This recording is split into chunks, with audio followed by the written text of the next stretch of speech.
Well, it's great to meet everyone. Like I said before, I'm so happy to be here. It's a real honor to be able to come and talk with a group of fellow culture geeks. A lot of times when I give these presentations, I don't get to geek out quite as much as I like to when I talk about this topic, and so today I hope to be able to do that a little bit more, at least within the 45 minutes or so that I've got to talk about this.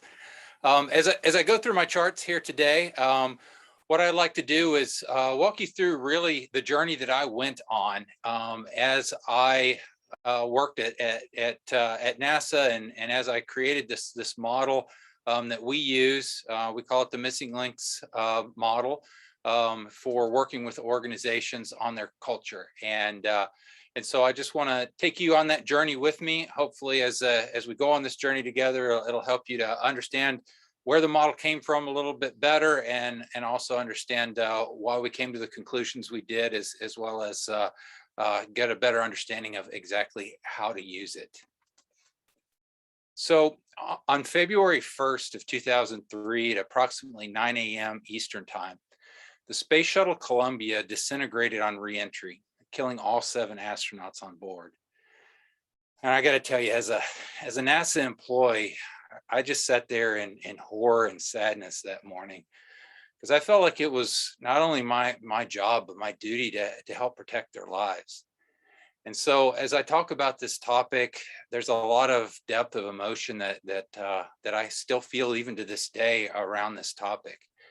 And it really was a deep and moving event in my life and in that of NASA's. And the reason that this accident occurred, if we just go and talk about the technical causes of it just a little bit, is that at 81.7 seconds after a liftoff, a piece of foam about the size of a suitcase fell off of what's called the left bipod ramp, and I'm showing you a picture of it right here, which is connected to the external tank. It's part of what holds that giant orange tank onto the belly of the orbiter. It fell off and hit the leading edge of the wing there, and punctured what's called the reinforced carbon, which is that light gray strip you can see along the leading edge of the wing there. And what this did was it allowed the orbiter to launch, to fly around the Earth for its entire mission. And as it was coming back to Earth, the superheated gases from all of that friction as it was re-entering the atmosphere allowed that superheated atmospheric gas to enter the orbiter and melt the structures inside of the orbiter, and it caused it to break up over Texas and Louisiana.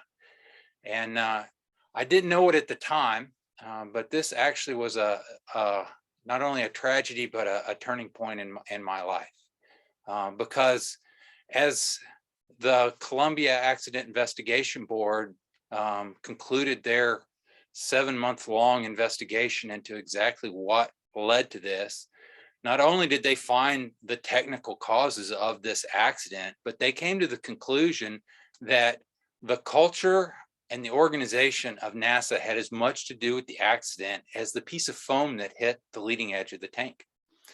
And so as a result of that, they grounded the entire shuttle fleet. And they said that we weren't allowed to fly another space shuttle until we could fix the organizational and cultural causes that had led to the accident in the first place. And so I was asked to lead all of those changes and that transformation at the Kennedy Space Center, which is the critical launch site for all of the shuttles. And let me tell you, it was a huge undertaking. And I was a little bit taken aback. It was fairly daunting for me. Because not only was this a big project, I mean, it was, just to give you a sense of the scope, it was a cultural change for an organization that was in total about 14,000 people, comprised of about 2,000 civil servants and 12,000 contractors, multiple different companies working on different contracts. It was a very high profile project following a national disaster, and on top of all of that, we had a blue ribbon congressional panel that was providing oversight to ensure that we were actually making changes and that we were doing what we said that we were going to do. And on top of all of that, for me as an engineer who'd done lots of complex projects, I was supposed to change something called culture. And so, this slide kind of just sums it up for me. What the heck is culture? And that was really the first question I had, is how do I get my arms around this squishy thing? This isn't a technical system. This isn't, an orbiter or a space station. How do I make this happen? And what was the most intimidating and frightening thing about the whole process for me? It was the fact that NASA was actually a great place to work. In fact, we had taken a survey just a couple of months before the accident occurred. And after I'd been asked to lead all of this report comes out, and you can see an excerpt here from the Washington Post, but this report comes out that basically says that NASA is the best place in the entire federal government to work. And you know what? I agreed with them. It was an awesome place to work. We had tons of really dedicated employees that were just working their butts off to try and make sure that that the orbiters launched, and they were super smart and dedicated. And one of the biggest problems we had every year was trying to force people to take their time off. I mean, I know we just listened to a talk about resilience and the importance of recovery, but how many companies would love for that to be your biggest problem, is trying to figure out creative ways to make your people use their annual leave every year?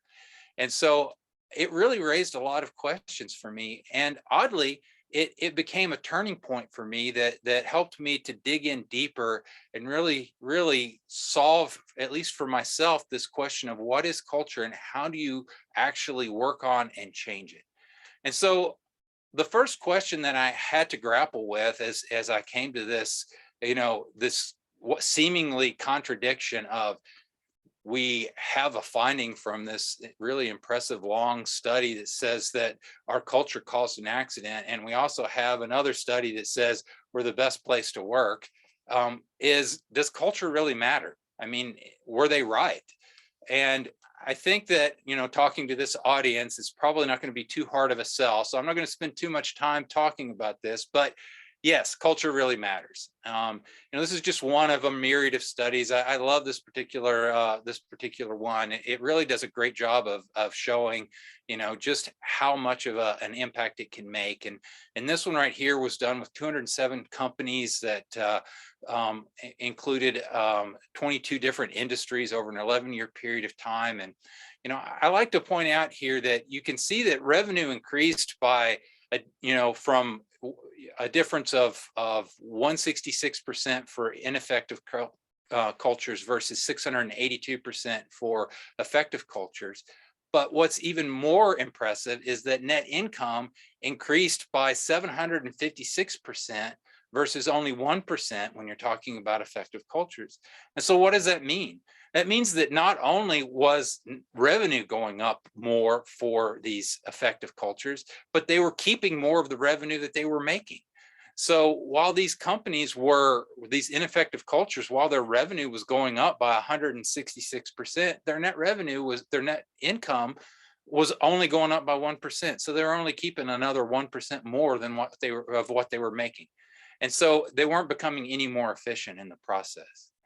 And so I had to ask myself then, so if culture matters and our culture is a great place to work, and we still killed 7 people, how can all of this be true? And so I believe that what we need to talk about is having an effective culture, not just a good culture, because it can be kind of dangerous to talk about, oh, it's a good culture, because you can have a situation like NASA where we were a good place to work. So there's 3 characteristics when I talk about an effective culture that I think matter. The first one is that it needs to produce a high level of employee engagement. And we see that whenever we talk about organizational culture, we always see the engagement statistics, and this is critical. I mean, this is how we get that those results like we saw on that preceding slide, where not only is revenue going up, but we're actually keeping more because we're becoming more efficient, because employees are actually giving more, more of that discretionary effort to it. They're actually figuring out smarter ways to do things because they're more engaged in how they do things. And in addition to that, I believe that an effective culture positively impacts the quality of employees' lives. And that's not just at work, it goes beyond to the workplace. We see all the time studies that talk about how much of an impact that the workplace and work culture can have on the health of employees and their ability to live longer and happier and more fulfilled lives. And a truly effective culture will not only help employees to be more engaged, but it'll improve their total life quality in general. And this is where social responsibility also kicks in as well, because we can expand beyond just the boundaries of the walls of the organization as well. And then finally, and this is the big kicker for me, it needs to be a significant driver of organizational performance and market success. And so for NASA, in order for us to truly meet our objective, not only did we need to be a good place to work, not only did we need to have highly engaged employees, but we needed to really truly have a culture that was driving the organizational performance and success that we needed, which for us meant that we were delivering on that safety that was required for launching shuttles and bringing our astronauts back to Earth safely. And so that's a much more complex equation than just, are employees happy? Do they like being here? And this is why I believe that Drucker says that culture eats strategy for breakfast. It's a great quote, right? But it doesn't mean that strategy doesn't matter. Let's just focus on culture. It means that if your strategy and your culture aren't aligned, you're going to spend so much time and energy trying to, force your people to behave in ways that execute your strategy, that eventually you're just going to expend all your energy and it's just never going to get there, right? And so you're not going to be effective at executing that strategy. And so you want your culture and your strategy to truly be in alignment, so that it's driving it. And the way that employees naturally behave, the way that things are done around here, that just naturally produces that results that are in alignment with the strategy. And so after I answered that question of, okay, so this is what an effective culture looks like, then the next question was, how do I go out and get one? Right? And so you all may remember this. There was a craze a while back. Thankfully, I think we're just about past this, but everyone seemed like they could just figure out this a magical code of best practices, or key artifacts that you would go and you'd study whoever the hot new Silicon Valley company was, or whoever had the HBR article written about them this month that said that they had the best culture. You'd go and study them, and then you try and mimic them. And that never worked, right? It never worked. You can't just go buy a ping pong table and throw it in the break room, and now all of a sudden you've got a Silicon Valley culture and you're going to be just as innovative as that Silicon Valley culture.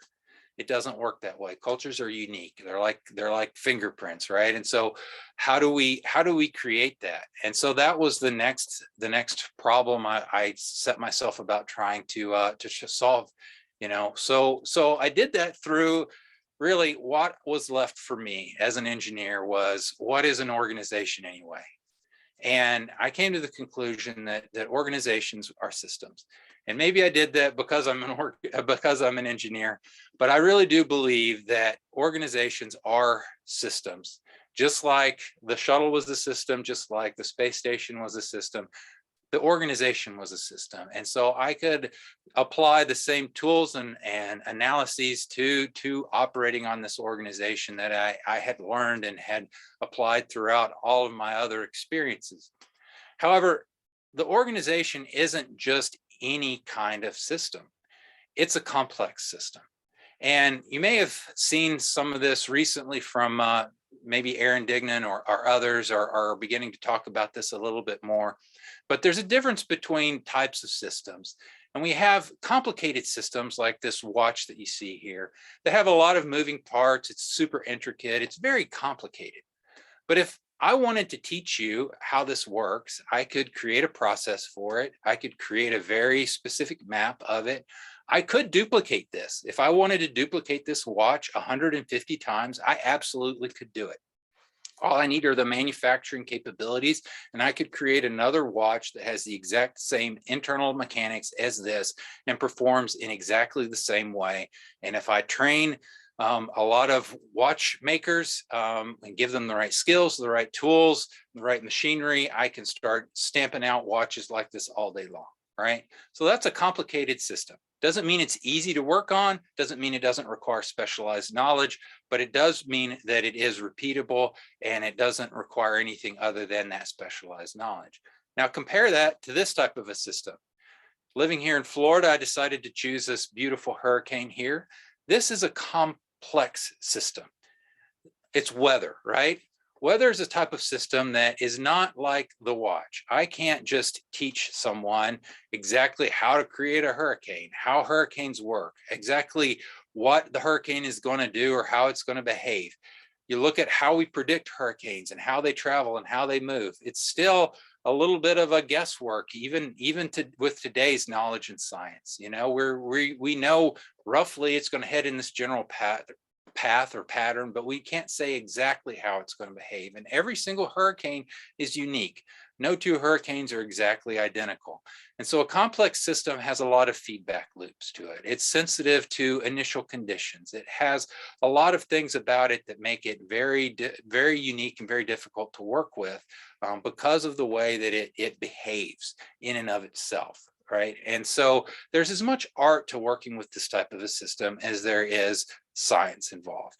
And so this is the type of system that that we are talking about. And you might be already ahead of me a little bit, but you guessed it, the reason that this is a complex system is because there are people involved. When we get people involved, we're involving the most complex system in the world and putting them together into an even more complex system that's made up of complex systems. And so that's what an organization is. But more than just being a complex system, there was another piece of this. I've already said that we're introducing people, right? So that introduces another component of this, adaptation. It's a complex adaptive system. And so if you think about a simple system like throwing a rock, I talked about how hard it is to predict where a hurricane is going to go versus the watch. Well, I can predict where this rock is going to go if I know exactly the starting position, the weight of the rock, the trajectory, the velocity, all of those things. I can calculate exactly using physics where that rock will go, and I can repeat that experiment and it'll do the same thing over and over and over again, right? Well, that's because the rock isn't adaptive. It doesn't have any free will or independence in this.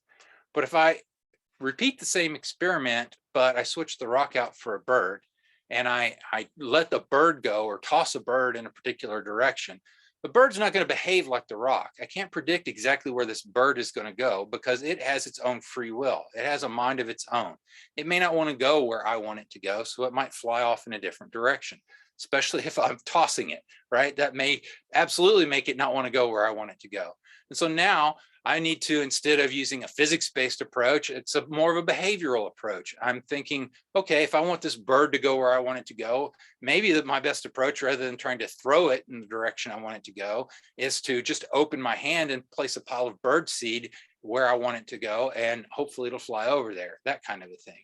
And so this is why we get what's called policy resistance. And I love this picture. Hopefully it's showing up well for you.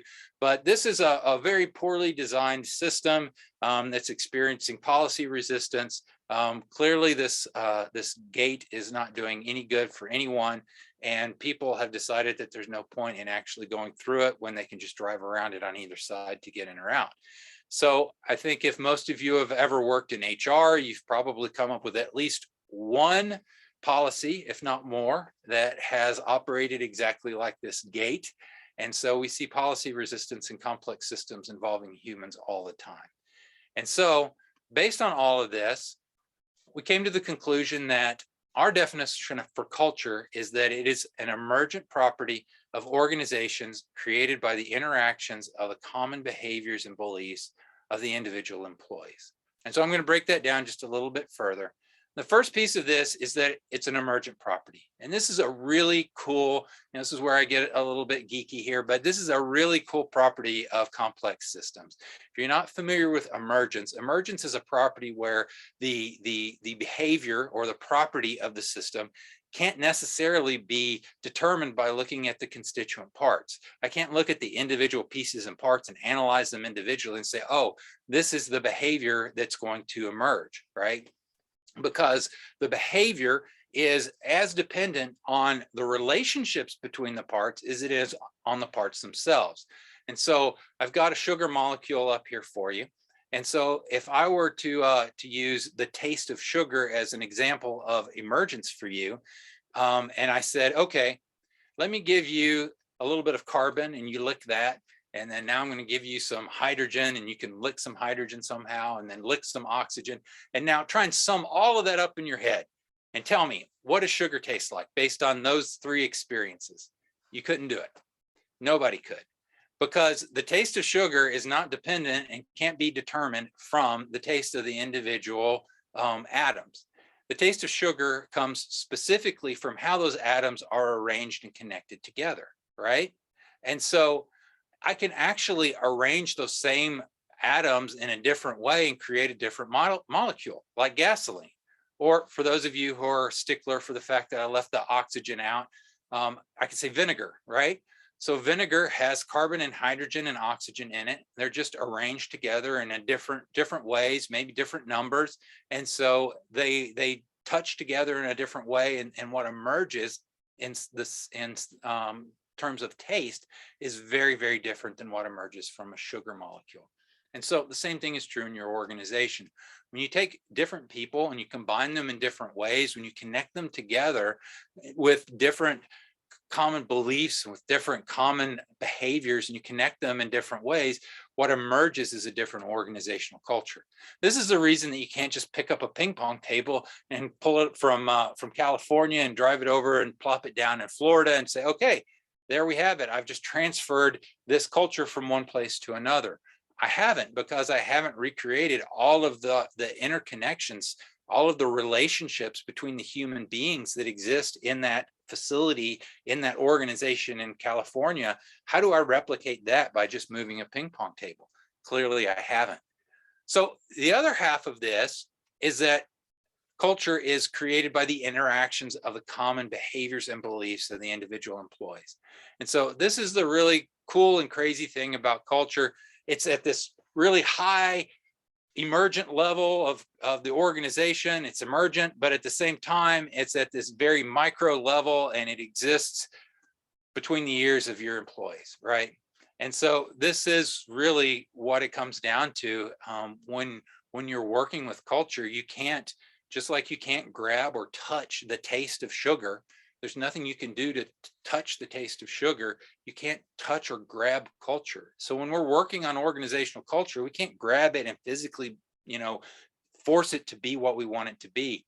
We have to work with the individual humans and their beliefs and their behaviors, and those interactions and the commonality of those, that's what creates that emergent culture at the end of the day.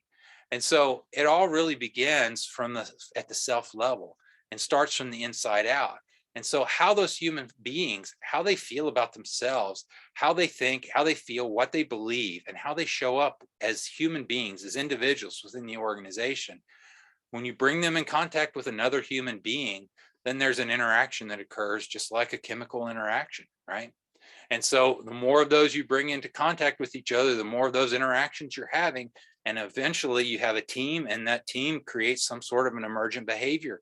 And the more teams you get together, and the more those behaviors become common across your entire organization, the more an organizational culture begins to emerge. And so as I realized this, I decided I needed help. And I brought in a team of organizational psychologists to help me at NASA. And one of those is my current business partner, Laura Gallagher.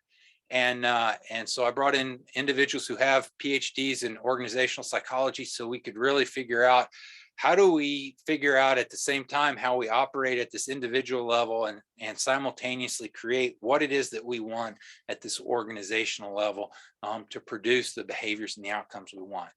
And so this is where we came up with eventually, obviously this didn't happen at the time at NASA. This is a culmination of, years, 15 or more years of work, working to refine this, but this is our model for how we think about organizational culture. And so I'm going to give you a brief overview right here on this slide, and then I'll go into each piece of it in a little bit more detail and talk about it there. And so, as I said, there's this emergent property that happens. So at the cultural level, we were able to identify that if we really want effectiveness, if we want to have that effective culture that I discussed earlier, there are 4 basic traits that emerge. And those 4 traits are maturity, diversity, community, and unity. And when all 4 are present and strong and healthy within an organization, that's when you get those three outcomes of having engaged employees, benefiting the lives of individuals, and driving those business results, right? But it doesn't stop there, obviously, because we have to think about the individual level. And when we think about, okay, how are we going to connect these individuals together? We wanted to think about what is the most effective way that we could do that. And so there are these inherent human drivers that each of us have that align with each one of these emergent traits primarily. And so we identified that every human being, they desire growth, belonging, connection, and unity and identity. And these are strong drivers that each of us has. And so when we connect the missing links to those drivers within humans, it creates a very strong bond. It's a good attach point for it. And so for each one of these strands, we call it, because we're using this DNA strand to symbolize our model, because as we all say, DNA, culture is the DNA of the organization. We came up with 3 links that we use to really help to connect the individuals in your organization together, using that attach point of that driver to produce that emergent behavior. And so that's not where it ends, obviously.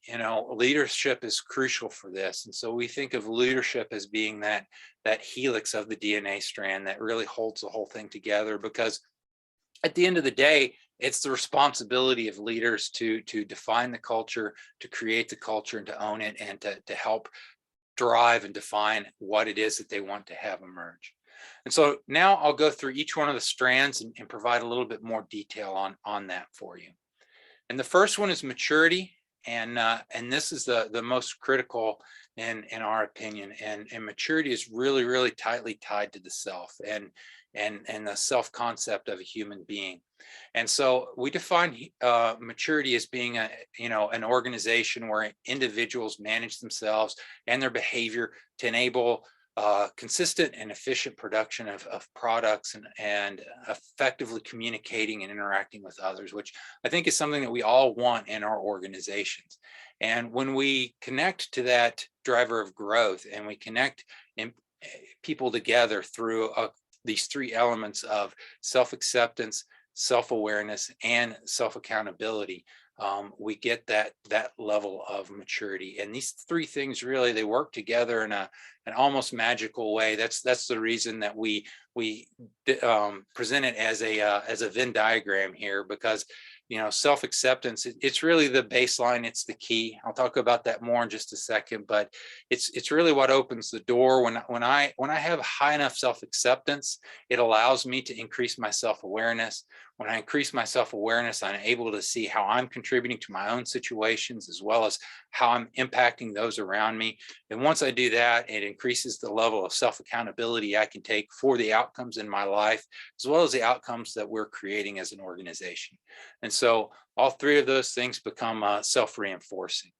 And so I want to dive just a little bit deeper into the self and self-acceptance, because it really is at the heart of all major human issues, including productivity in organizations. And the reason we say that is because when my self-acceptance gets low, when I start to not feel good about myself, a lot of crazy things happen. And I become defensive. And the crazy thing about becoming defensive is that it is subconscious. And so, like it says in the heading here, I'm not even aware that this is happening. And this is where we see a lot of those crazy behaviors within organizations, right? People are behaving in ways, oftentimes as an external observer, you can look at it and say, you're actually hurting yourself. You're not even helping yourself here. Your behavior is not doing you any favors, and they can't see it. And it's because they have this psychological immune system that is kicked in because they're trying to protect their own self-concept, because they don't feel like they have high levels of self-acceptance. And so there's a lot of these different things that kick in when we see this. We start to blame others, and blame is really one of the top issues that we see as this emerges. And blame is one of the biggest problems within organizations that destroys trust and destroys teamwork. And so when I'm more interested in protecting myself, and I do that by blaming you or blaming external circumstances as a means to do that, all of a sudden now I'm not being a good teammate. I'm not having that high level of self-accountability. I'm not contributing positively to the environment. There's a whole host of things that are starting to kick in and happen for us here. And so you can see these other things that happen here. You've probably experienced a lot of them yourselves, whether it's in playing sports, the guy who misses every shot, but he acts like he always makes that shot. A lot of posturing. And so when I'm not aware of it, a lot of these bizarre behaviors come out, and they're very destructive to teamwork and productivity. But when I feel good about myself, I begin to turn things around, right? And I see a different side of the human being. I'm able to actually take risks with confidence. I have the ability to lean forward and be innovative. I have the ability to admit my mistakes. I have the ability to follow directions without resentment. If someone else gives me, I have the ability to cede control to others without feeling like I'm giving up a piece of myself. When it's appropriate for me to follow, I can follow. When it's appropriate for me to lead, I can lead. And so these are all pieces of me feeling good about myself and how I show up in the organization. And so I'm not going to go into this in too much detail, but obviously one of the questions that may come up is, does maturity really matter? There's tons of statistics out there that say that yes, it does. Employees really want a job that has a positive impact on them and where they feel good about themselves. And what we see is that as individuals begin to behave with more maturity within an organization, those levels of performance within the organization and productivity really truly do begin to skyrocket. And so going back to where we started with Columbia, I want to give an example of how this works together and what this really can look like. And so you remember I said that we had this wonderful problem of having these highly dedicated individual employees that were mission driven. They had super high levels of self-accountability, probably maybe delusionally so, felt like they really could tackle any problem and were willing to do things that had never been done before. To some extent, that's a necessary requirement when you're given a lot of the missions and tasks that NASA is given. And there's this long track record that they had of success to prove that, yes, we can pull off crazy things. And so you would think that this really works out well. The problem comes in when you start to back up and look at this from a complex system perspective, because these employees weren't just existing like this in a vacuum. These employees were existing in an organization that was also part of this complex political environment where there's lots of budget and schedule pressures and political pressures, constant threat that people were going to cancel the shuttle program. They loved the space shuttle so much that it was almost like their child. They felt so dedicated to it that they felt like it was their job to make sure that it was successful and that every mission went off well. So what does that do for us? Well, a quick example of how this affects us and how this can have a dark side is cognitive bias, right? And how cognitive bias can be sneaky and sneak into decision making when we don't want it to. So if I were to take you up to the top of the Empire State Building, and at the top of the Empire State Building, there's this long beam like in this picture, and it was cantilevered out into open space. And at the end of this beam, I had duct taped $1,000. And I say, you know, if you walk out there unassisted, you can grab that $1,000 and come back, you can have it. It's all yours. How many people would just, you know, jump up and say, oh yeah, that's me. Let me run out there and grab that $1,000. You know, in all the times I've done this with all the groups, I've never had anybody volunteer for $1,000 to walk out on a beam up above the Empire State Building. If, on the other hand, at the end of that beam was your child or your loved one, and I said, at the end of this beam is your child or loved one, you need to go out there and save them, every one of you would jump up without a moment's hesitation and run out there to save them. And what I've done is, you know, this risk reward trade-off that you're calculating in your head, I've basically taken one side of the equation and I've raised it to infinity. When I do that, the risk reward trade-off, it basically ceases to exist. And so when I have a bunch of engineers, regardless of how smart they are, regardless of whether they're following the processes or not, regardless of all the other factors that are involved, when they allow themselves to begin to believe that they have to save the program, and that if the shuttle doesn't launch on time, that the program will be canceled by Congress because, you know, they're tired of the scheduled delays or whatever, they start to have this risk reward trade-off bias that goes in, and this cognitive bias kicks in, and they start to fail to recognize the risk that they begin to accept, an unconscious acceptation of risk, and they begin to make bad decisions. And these bad decisions begin to sneak in, and then it's the accumulation of unacknowledged accepted risk over time that leads to accidents. And that's what was one of the things that happened in this case. So moving on to diversity. Diversity, you can see here is where we have individuals who not only are included, but they actively seek and invite and involve people with various skills and experiences, backgrounds, perspectives, and accept them for who they are. And belonging is a huge piece of this. And people really want to belong and be a part of an organization. And so how do we do that? You know, and so here's another one of my nerdy examples, right? So the question is, how is creating diversity like rocket science?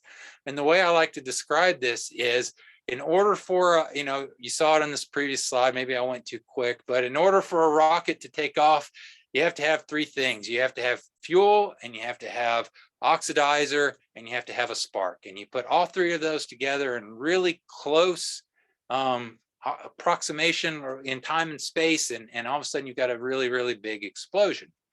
The same thing is true for us when we talk about diversity. So if we take differences, they're like the fuel. There's no way for you to have diversity if you don't have differences. It doesn't matter how inclusive you are if everybody you're including is all the same, right? So differences are key. We want to have the availability of differences within the organization so that we can start to create this. And then respect is like the oxygen. If there's no respect in the room, if differences of opinions, if differences of backgrounds and viewpoints and where people are from, and all that makes them who they are, if that is not present, then it will suffocate that diversity, right? And then inclusion, of course, is the spark, where we get it all together and we light the fire. And so here you can see that diversity really does matter. There's a ton of research out there that really points to the fact that not only does diversity matter, the lack of diversity is actually a penalty. So it actually goes the opposite way and penalizes organizations, not just being a sum zero, but penalizes them if they don't have it. And so to give you all an example from the shuttle program, you know, one of the quotes that I took here was from the mission manager, Linda Ham, and she made this quote, you know, that she said that she didn't think there was much that could be done about when people were trying to get imagery to look at find out whether there really was a hole on the orbit or on orbit. because as you recall, it didn't blow up. The accident didn't happen until it was coming back through the atmosphere. So technically it was fine while it was in orbit. So there were people who were on the ground that were trying to figure out, hey, is there a problem? We saw this little poof of something hit the wing. This has happened before, but this one looked a little different. Is there a problem? And she basically said, I don't think there's much we can do about it. So there's no reason in looking and even trying. And so she actively suppressed any attempts to get imagery or even seek imagery to try and find out the extent of the damage that was done to the shuttle. And so this is a form of self-deception. And I don't want this to come across as me beating up on Linda. I have a lot of compassion for Linda because I think a lot of us, possibly even myself, would have done the exact same thing had I been in her situation. She was put in an incredibly difficult situation, and I'll talk about that a little bit more later. But this goes back to what we talked about maturity, and why I said that maturity was the most important strand, because it ripples across everything and really affects everything that we do.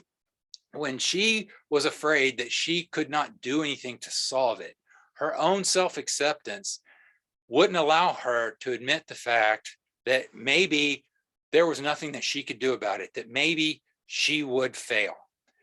You have to remember, this was not a woman who was being callous and didn't care whether the shuttle was going to be successful coming back. When you read some of the statements she makes, if you're not informed, if you're not close to it, you might accidentally think that's the way it was and feel just the opposite. She was actually married to an astronaut, not one of the astronauts on the space shuttle, but an astronaut. She cared very much about whether this came back. So the idea that this could be damaged and I'm the mission manager, I'm in charge, and there might, if we find out, maybe there's nothing I can do about it, that was very damaging to her self-concept. So she, rather than face that, she chose to just not even acknowledge that it could be a problem. And so the question here is, was this good for problem solving? Did this create a great diverse situation or environment? And the answer is no. If we look at what happened and how it created diversity, attempts to gather additional imagery, they were shot down, like I said, and she even challenged them by saying, show me where the requirement is, which is a great way to shut down something that someone's trying to do, especially when it's new or innovative. The mission management team, which is mind-boggling, they didn't take an active role in seeking the imagery early on. They didn't involve themselves in any of those conversations. They, once again, kind of the ostrich in the sand. They didn't actively try to get more information and become more educated on the impact and what could have happened. And then finally, as a result of all of this, there was a perceived lack of respect. And this caused people to begin taking crazy, weird routes through the organization to try and seek imagery rather than following the official chains of command. And that created a whole lot of other issues that led to ineffectiveness in trying to solve this problem before the accident actually occurred. So community, the third strand, this is very important for organizations, and it's where individuals know and like each other. This is the collaboration strand, right? This is where people feel a sense of camaraderie and express a genuine concern for each other, while also wanting to really help each other out. And so this is like, a little egg in an incubator is the way that I see this community. And it can be very difficult to nurture this, but I look at it as if, openness, which is critical, it's the foundation for all of this, where we really truly say that, provide that open and honest communication so that people can learn who we are and see what we're really thinking, and we're not holding back or speaking in what we call a squiggly line manner to be politically correct or to try and protect ourselves, but we're really just being open and honest with each other. And then trust, of course, forms the structure, the supporting structure around it. And then finally, compassion is that roof that protects it, because all of us are going to go through storms in life, and that's just going to hit us and shake us. And compassion that we have for ourselves and for each other, that's what protects us and allows us to really feel like we are allowed to be humans and be able to come and be ourselves at work. Otherwise, we have to paint on this fake face and show up at work and pretend like, I don't have a sick child at home or a sick parent that I'm trying to take care of, or whatever's going on in life. I pretend like it's not really happening. And I think we all know by now that compartmentalization, it really just doesn't work like we think that it could. And so statistics obviously say that, employees, they really like to have a place where they feel welcomed and they feel a part of something bigger, and teamwork and collaboration are huge to driving results. And so what does this look like? I'm going to go back to that requesting imagery, because requesting imagery was so important, because if we could have possibly found out that there was a problem, then maybe we could have solved the problem before they re-entered, and maybe there was something we could have done. And so, when it came to community, the lack of community, it created problems for us once again in requesting that imagery, because there was a whole lot of decreased openness. People weren't truly communicating what they were really thinking. They were holding back. Maybe some of you have seen it, but there's PowerPoint charts out there where, the fourth line down, third sub bullet in 8 or 7 point font, there's a line there that says this could be bad, the shuttle could blow up or something like that. I mean, that's not where you put that if you're really trying to be open. That's the heading of the slide, right? That should be the heading. The shuttle could blow up. I'm concerned. That's openness. And instead, people were trying to hedge and say, well, maybe there's this possibility.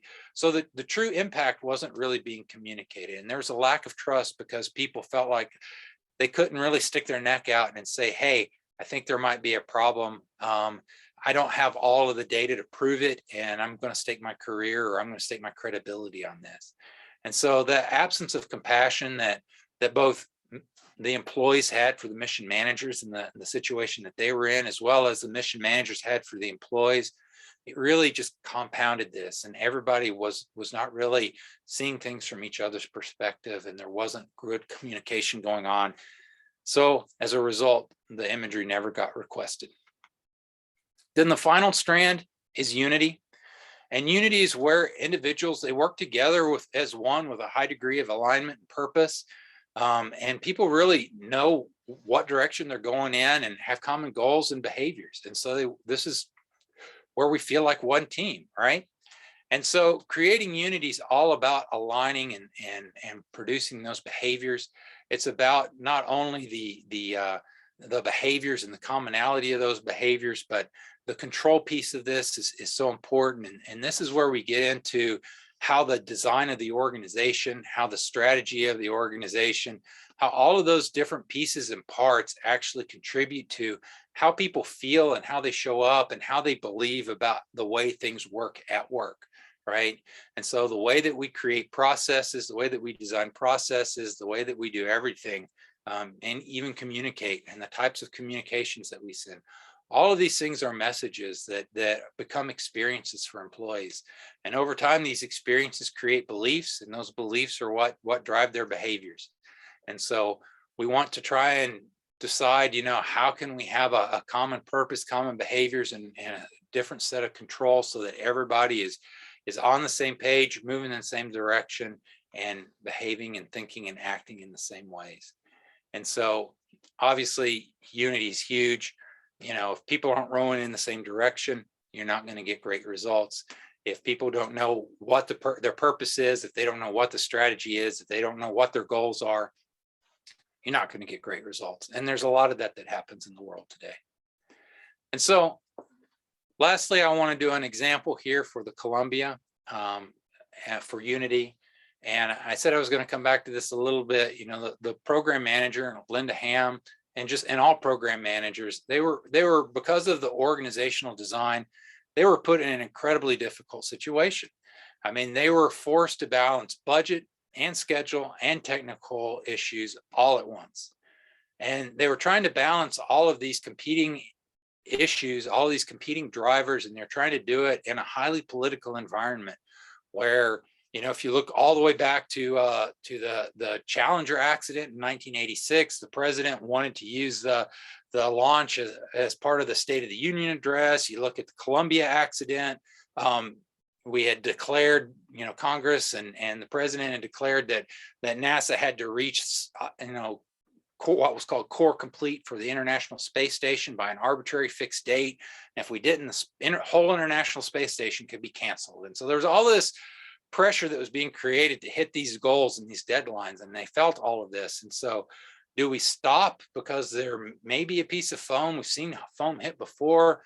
All of these things are coming in. And so creating an untenable environment. And so, the safety engineering organizations, they had limited power because of this organizational structure. So they weren't getting an equal voice. They didn't have an equal seat at the table. And then again, going back to the self and how the org design affected that, high leadership expectations were placed on these program managers and others in these key positions. And, like I said, they were incredibly dedicated, and we were operating in an environment where failure is not an option. And that's the ethos that they had and they held for themselves. And so if you're in an environment and you think that failure is not an option, like Linda Ham, can she allow herself to think that failure is an option when failure is not an option? And so that's the question, right? And so when we talk about failure is not an option, the last thing I want to just poke on right here, we talk about emergence.